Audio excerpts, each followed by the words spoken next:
Da, uite-l aici. Uite-l aici. Vai, ce acolo? Ce-i acolo?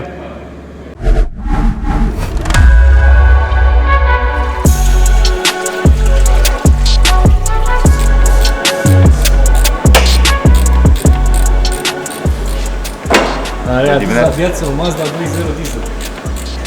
Corect. Și în partea înaltă e o Mazda 2.2 diesel care a murit. Și a readusă și aia la viață. Urmează. Să vedem ce are. Bună ziua! Neața! E tăcut. Neața călucilor. Ce a pățit această Mazda 2.2? Mult mai nouă decât aia de dincolo. Este o mare bubă, din păcate. Cum ar fi? Cum ar fi... Toate petele astea de aici și toate petele astea de aici, Da. care au dus și mai departe, gen... Sunt și pe aici, pe înăuntru, dacă vezi. Așa. Toate alea sunt pete de antigel. Ok. Singura variantă să ajungă antigelul pe aici este să-l dea afară, pe lângă supapa de la ăsta. Asta are o supapă de suprapresiune. Așa Și gen, da, o să înceapă și gen, dacă e foarte, foarte mare presiunea în asta, îl aruncă afară, nu mai aruncă doar aerul aici. Ca și probleme la ele, garnitura de chiulas. Din cauza regenerărilor și a filtrului de particule, care filtrul de particule e aici, se încălzește foarte tare partea asta de bloc, gen pistonul 1 și 2. Ok. 1, 2, 3 chiar. Și cedează garnitura undeva în zona asta. E chestie generală sau e de noroc? Contează foarte mult ce fel de regenerare își face mașina.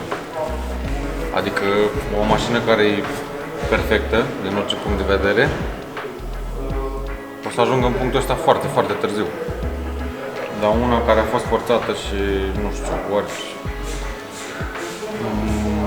are o problemă pe injecție și își face regenerările într-o temperatură mai mare sau nu știu, antigelul nu mai e conform și se încălzește foarte tare motorul, ajunge la chestia asta la un moment dat. Ce am întâlnit până acum 150.000 plus. Deci e o chestie de exploatare și întreținere. Da.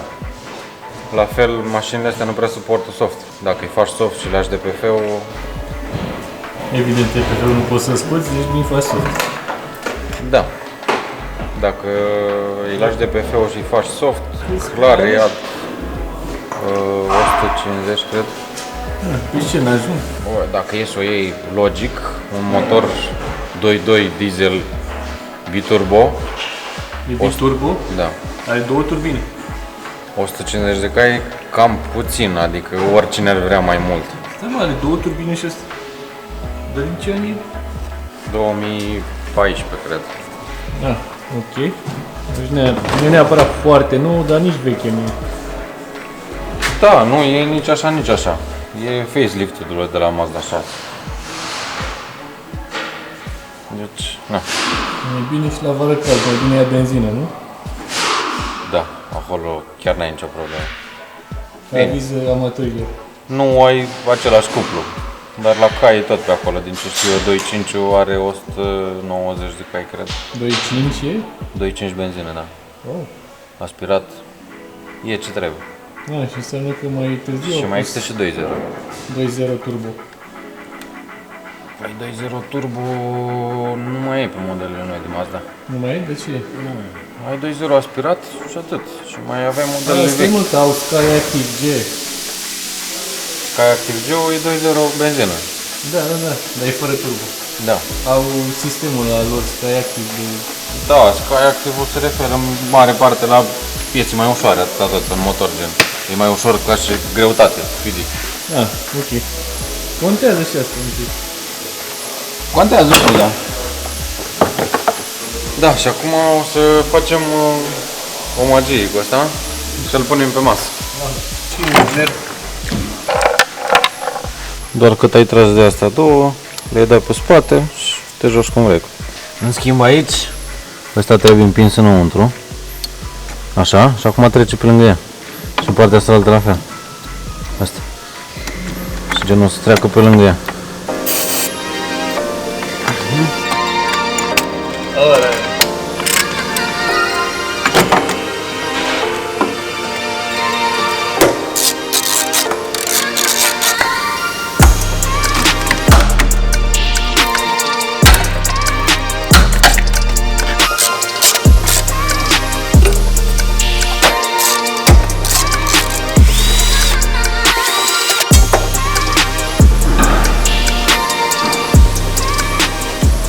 Gen, dacă te uiți, toate astea sunt pete de antigel. Da. Și miroase a antigel. E bine. Uite, și dacă te uiți și de aici, în sus, uiți și pe fir și pe conector acolo. Vezi, Conector? peste tot.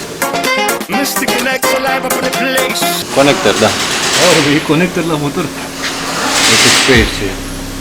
Ideea e cu cât se merge mai mult cu problema asta, cu atât mai mult o să se ajungă la filoase fusărate. Adică noi acum suntem într-un mic ou kinder, să vedem ce se întâmplă. Dacă s-a ajuns la chiloase sau nu.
S-a aplicat pe masă direct și scot planetarul, zic.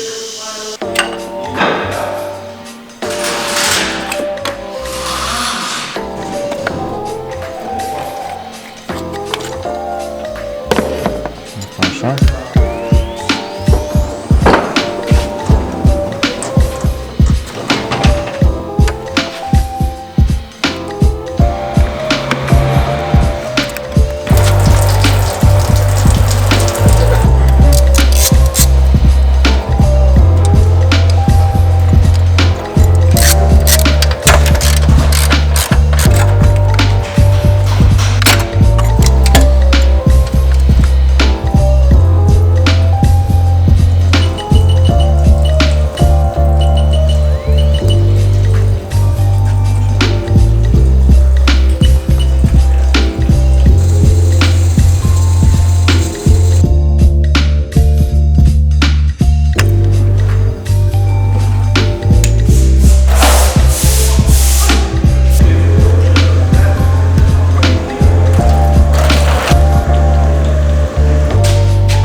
Aici avem una bucată turbină mică și una bucată turbină mare.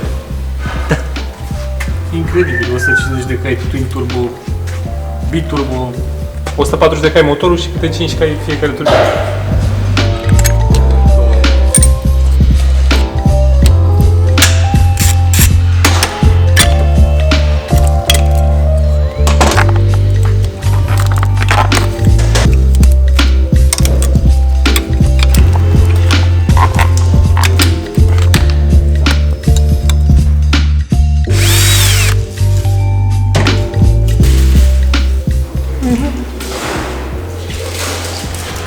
Joculețe ceva nu. It is ok. Și mai au o mică problemă ele cu un bănuț aici. Face legătura între turbine. Și se mai rupe ori bănuțul, ori pârghia. Cum e bănuțul de la Volkswagen? În galeria care e cu totul? Da? Da? Aia care e cu turbină? Da, da, da, da, da. Știi ce zic? Ăla care e la un moment dat. La ce motor e? La 1.4? TSI-ul ăla? Trecem alături la expertul Volkswagen.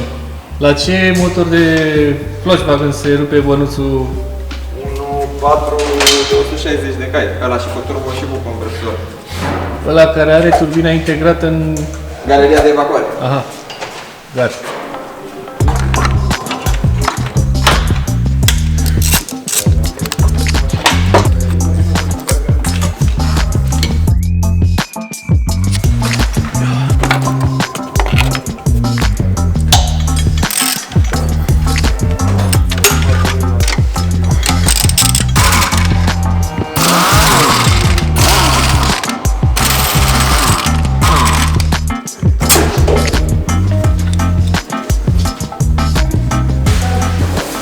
Că nu arată rău. Are ceva de punere, nu poți să zici că e chiar... Vezi astea de aici? Așa. Vezi? Picățele, picățele, picățele. Bucățele care Picățele, se picățele, da, sunt bucăți mici, dar uite, dacă dau cu mâna în ele, ia apă. Aha, ce e cu ele? La cum arată tot aici, Da. cred că a ars un pic de antigel. Ah. A ajuns pe acolo? Are un pic de apă.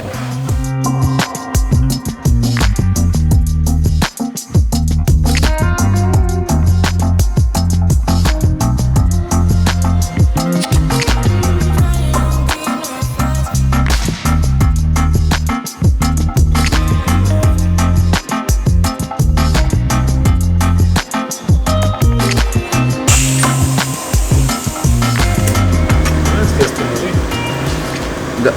Din cauza asta, dacă șaiba asta nu mai face ce trebuie, toată explozia, toată muzga, ajunge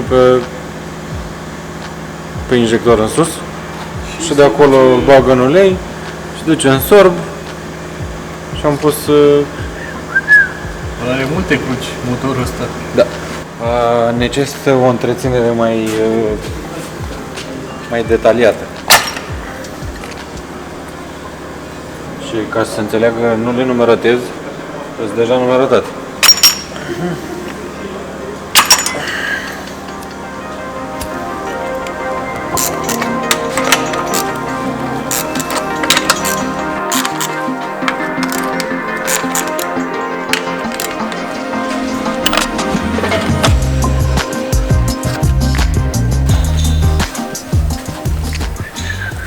Ce zici, Vălică? Asta e strănepotul 2.0 de la iTunes. Deci, dacă te uiți, mașina asta la un moment dat a avut probleme fix cu injectorul ăsta. 1. Uite aici, vezi? Toate astea, asta e muzgă din aia de la injectare. Vezi? A avut probleme și toată asta.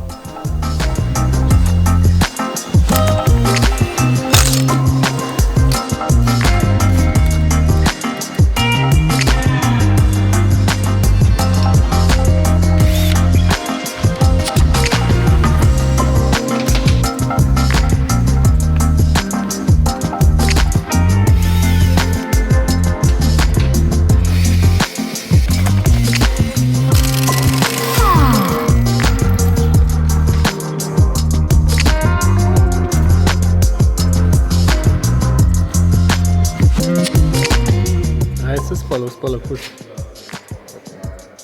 Măi! Dacă te uiți acolo, ai o gaură de la eghere, vezi?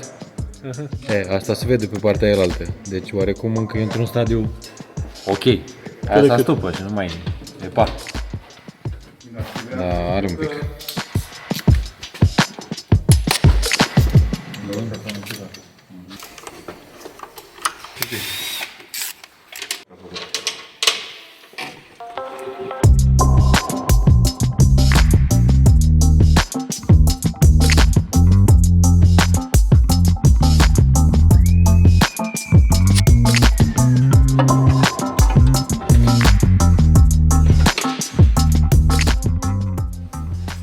Bine, mașina e 2014.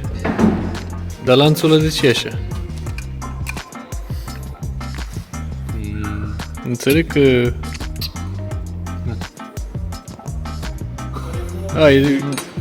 Trebuie să intre presiune de ulei în ăsta, nu? Cum e? Păi și n-a trebuit să stea în presiune? Da, nu știu. Nu are gram de presiune. Nu mai ține utilizatorii. Zi, mă, nu trebuie să stea tot timpul în presiune? Păi și de ce nu mai e în presiune? Păi bine, asta e doar la pornire, să face zângăne un pic lanțul. De vreo 200-300 de ori până nu-l mai zângă. ceva. Da, e ok. Altceva. Îți ia cheia din mână. Gata? O scoatem? De ce o împingem? Poftim? De ce o împingem? Pentru că o ducem la tiringhigerie.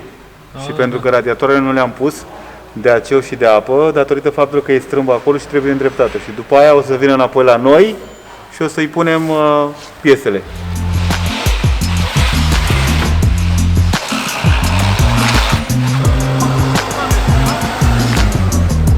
Atunci încolo și asta cu spatele și aia încolo?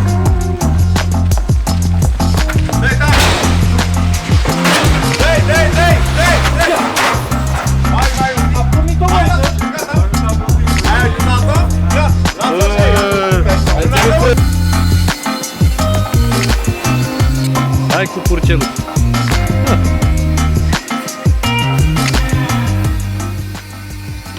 Senzor, presiune, evacuare.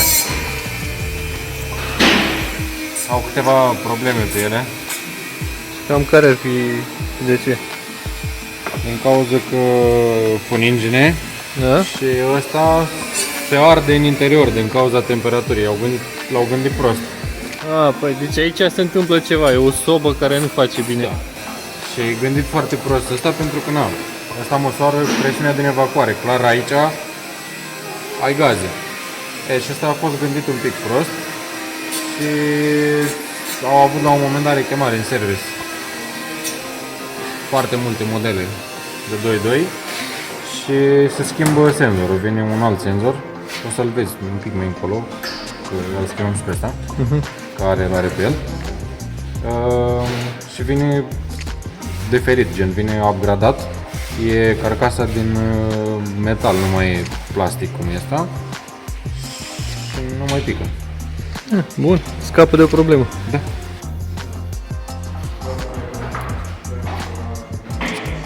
Ulei, are ceva uzură. Are, da. Asta arată mai bine. Mai bine ușor, gen.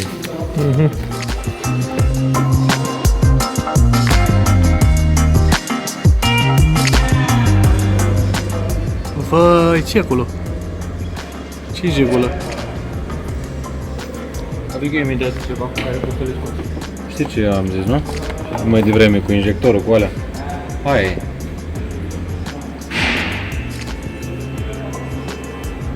Băleu, sunt bucăți de... Ca la mine din aia de injector, așa se face, explozia. Astea sunt din alea de explozie. Scapă pe lângă injector, ce ziceai tu, scapă să duci în motor. Super. Și toate astea îți dai seama, bine, astea au rămas aici că s-au întărit și erau întărite și stăteau pe loc.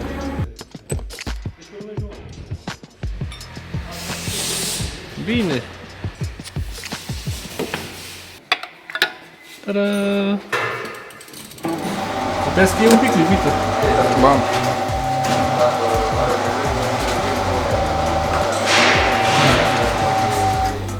Ce avem? Nu e aici. Să înceapă inspecția, Este cam mult antigelul pe aici. E normal? Oarecum.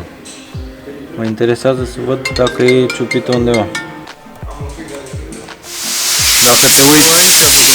Dacă te uiți aici, deja de pe lângă, tot asta e funingine, vezi? Da, păi Așa. un inel maxim. Uite pe aici, un pic început să... E un pic aici, da? Aici n-ar trebui să fie asta. Ba nu. Sau? Unde? Uite aici, ai două... Acolo e gaură în... Nu e așa haos ăla, nu. Nu, asta e problema aici, fix aici. Aici trec gazele direct. Aici e canal de ungere. de ungere, de răcire și aia a fost. Vedem și pe partea cealaltă cum se comportă. Ia uite. E clar. Ăla e destul de clar acolo. Genul unde ruginește deja de afară, unde se vede ca și cum ar fi rugină. Și aici se vede pe garnitură. Uite, pe garnitură direct.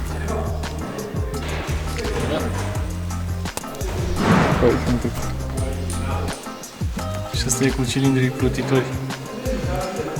Cu răcire pe lângă ei. Ca la Third 2.3 ăla EcoBoost. Și 2.0 EcoBoost, parcă tot așa. În proporție de, nu știu, ei tot susțin că e motorul lor ăsta. Mazda așa susține că e motorul lor. Nu cred că vrei să mă apuc să caut toate ștanțele Fomoco de pe motorul ăsta. Chiar nu vrei. Că și eu am trăit cu impresia, mamă, ăsta e motorul lor, măi, aia e, au dat-o ei în bară, vina lor și atât. Dar nu vrei să-ți imaginezi câte părți Fomoco are pe el. Te cred pe cuvânt. Ca idee tu ce istoric ai cu Mazda? În timp, cred că sunt 2 ani și un pic de reprezentanță, în care am făcut 90%, 80% numai motoare din astea. Fie ele cu garnitură de chiolasă, fie ele cu lanțul de la pompa de ulei rupt, fie cu presiune slabă de ulei, mai multe. Așa. Și după ce am terminat cu reprezentanța, am mai avut contact cu Mazda. Mai au urme de pomene? Da. Au, arată bine. E ok, se poate Da. dungile cum trebuie. Nu e oglindă, adică. Da, probleme pe pistoane nu prea am avut. Probleme doar dacă a rămas fără presiune de ulei, s-a mers cu mașina fără presiune și a calat motorul. Acolo e altceva. Ok, deci asta problema ei, garnitură de chiolasă, Da. Dar scăpaci. chioasa o să plece direct la verificat, la un test de fisuri, neapărat, pentru că nici eu și nici proprietarul nu știe cât s-a mers de când a apărut problema. Cu cât se merge mai mult, cu atât mai multe șanse să apară o fisură pe chiloasă. Este toată bucata asta? E afumată. Aici. Și asta e canal de răcire, presiune și după aia... Foarte aproape aici. Da, e direct pe el, ce mai foarte aproape. Au intrat gazele în... Da, face presiune în sistemul de răcire și aia a fost. De acolo încep alte probleme. Deci atunci operațiunile ar fi simmering-uri, Da, planare, da. Și verificat. Verificare prima. test de fisuri, mai exact. Da, test de fisuri. A, de fapt, testul prima de dată. fisuri Prima. primul, că după aia să nu mai muncească la ea, adică să nu se mai Degeaba dea... ai schimbă simmering-uri dacă... Ok, corect. Corect. Adică am zis bine, dar ordinea a fost greșită.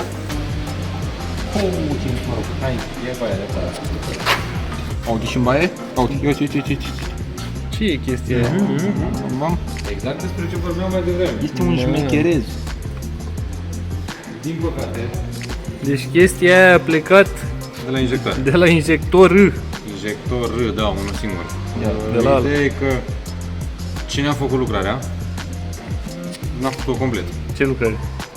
Asta de acum. Când i-au schimbat șaibele la injectare. Ah. Când se ajunge în punctul ăla, gen să scape pe lângă un injector, capac jos, baie dată jos, sorb dat jos. Plus flash motor neapărat. Neapărat flash. Da, deci a avut probleme. Da, păi altfel nu ajungea. Că nu era curs injectorul pe lângă. Păi nu, injectorul ai văzut că arăta țiplă. Dar era Dar țiplă. la un moment dat a avut probleme cu el. Cineva i-a schimbat șaibele de injector, a curățat superficial și mai departe. Ideea e că de fiecare dată baie dată jos, capac dat jos și curățat foarte, foarte amănunțit. Și plus flash motor. Fără flash rămân foarte multe depuneri. Astea sunt depuneri mici. Și astea ajung în sorb. Și sorbul, dacă te uiți, el aici deja nu mai are sită cum ar trebui. Păi și azi, deci practic cea mai importantă chestie e dacă e încă întreagă piesa asta de aici, nu? Da, asta ne interesează în momentul ăsta. Ne interesează în ce stadiu e culoasa, dacă are, Doamne ferește, vreo cusură pe undeva. Trebuie Sperăm să comandat. nu. Da, altă variantă nu mai avem. Da. O să ajungă la băieții de la Stand Back, de la Romaero, unde le ducem de fiecare dată. Și ne vor da vestea. Mâine pleacă spre ei și când dau timp, se ocupă și o să aflăm. Da. Mai e ceva de interesant de zis acum la final de clip? Mai vedem data viitoare. Mai sunt anumite particularități legate de motorul ăsta, pe partea de presiune de ulei, Da? dar le zic pe data viitoare. Deci în episodul următor. Câteva lucruri micuțe. Atunci, de fii atent, definiție. la 3 pui mâna și închizi acolo episodul, da? 1, 2, 3.